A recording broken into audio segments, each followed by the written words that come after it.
Começa agora mais um episódio de Palavra Encenada. Desejo a você uma boa escuta. Olá, somos o Grupo Arteiros de Angra dos Reis. Estamos aqui para vivenciar 2 contos do autor Daniel Munduruku. Os contos fazem parte da obra Das Coisas que Aprendi, com as vozes de Beth Leite, Letícia Mendes, Paloma Morim e Ramon Souza. Prepare o fone de ouvido e embarque nessa com a gente. Desentortando o pensamento. Criança gosta de brincar. É verdade. O mundo dela gira em torno da alegria, da satisfação atemporal, do prazer passageiro, da risada solta sincera. Ela se diverte repetindo cada brincadeira, cada jogo dezenas de vezes. E ai de quem resolver parar a atividade.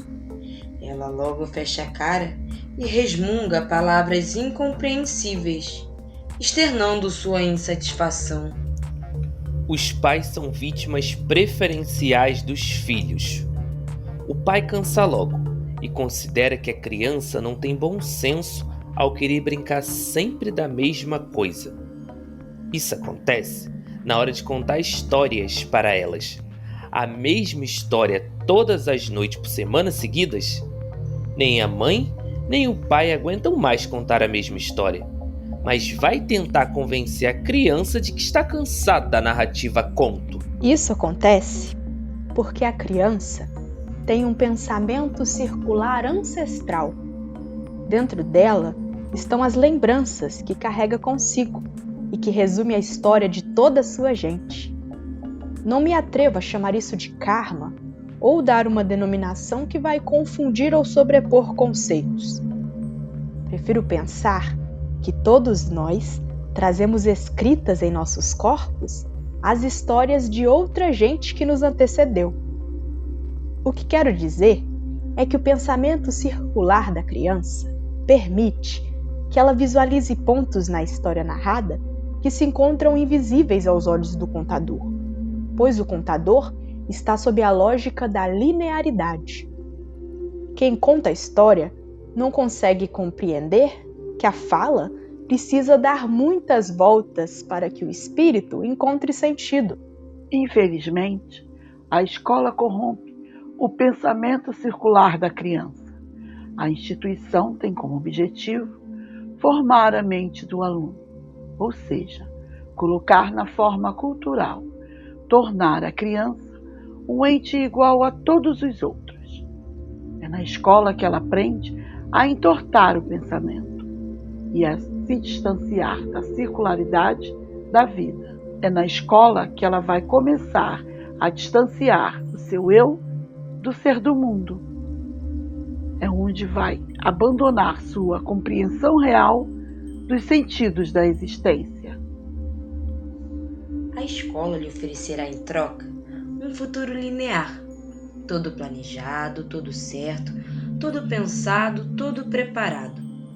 Oferecerá prazeres materiais em troca de sua circularidade. Oferecerá shopping centers, videogames, internet. Felizmente, há pais que estão compreendendo a importância de não colocarem os filhos tão cedo na escola. Muitos se sacrificam para que suas crianças não sejam escravizadas desde cedo pelo sistema que entorta o pensamento. Felizmente, há instituições sérias que não oferecem mais futuras crianças, mas as incentivam a viver esse momento único, que não se repetirá jamais. A isso eu chamo de pedagogia do desentortamento do pensamento. O pensamento torto que o ocidental tem praticado criou muitas gerações de gente descomprometida, que cresceu egoísta e masoquista. O momento agora é de buscar as origens. Para isso, é preciso desentortar o pensamento. Ainda há tempo.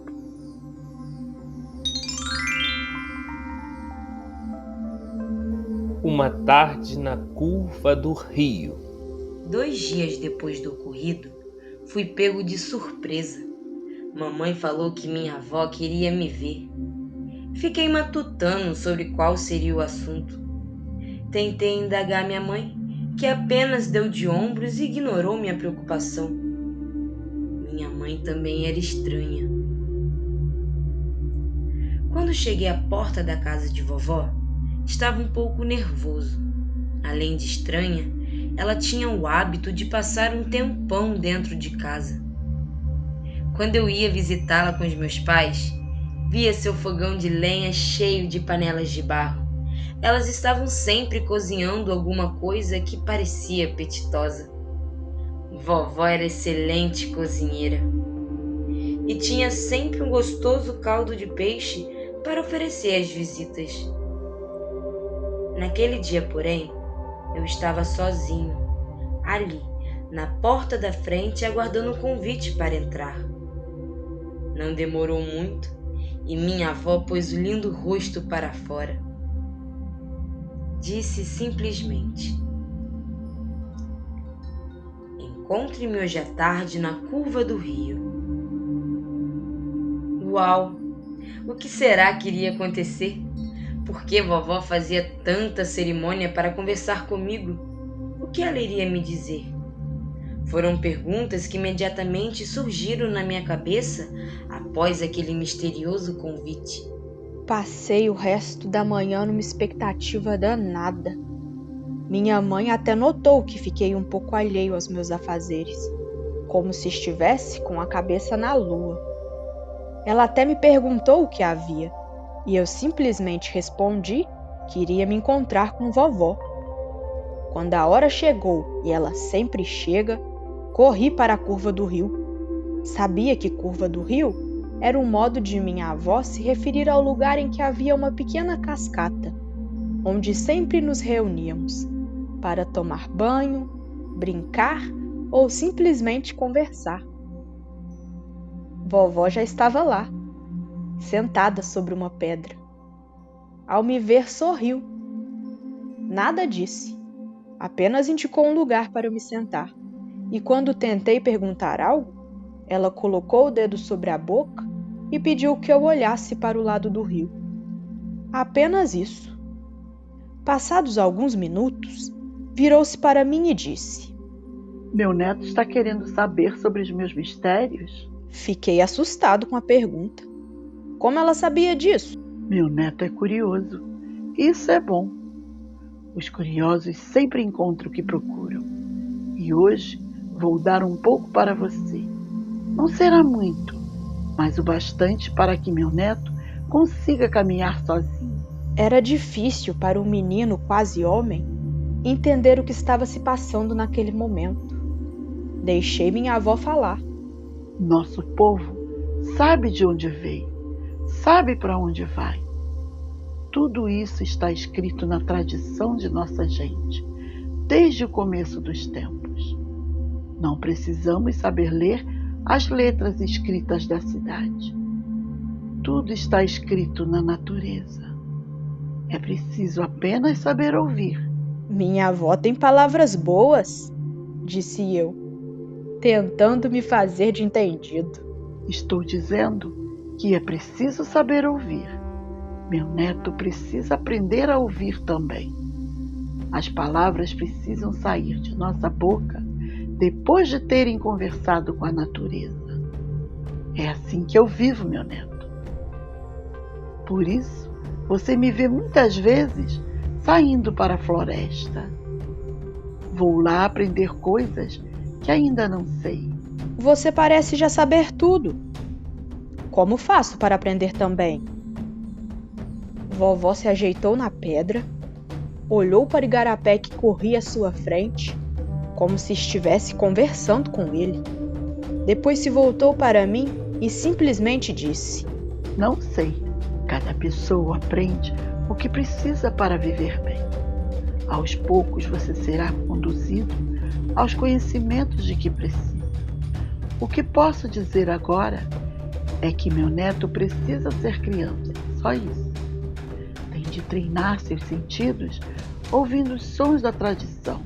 Só isso. Tem de ouvir as histórias de antigamente. Só isso. Tem de saber fazer silêncio. Só isso. Só isso? Quis perguntar, mas entendi que ela não iria mais falar. Já tinha dito tudo o que queria dizer.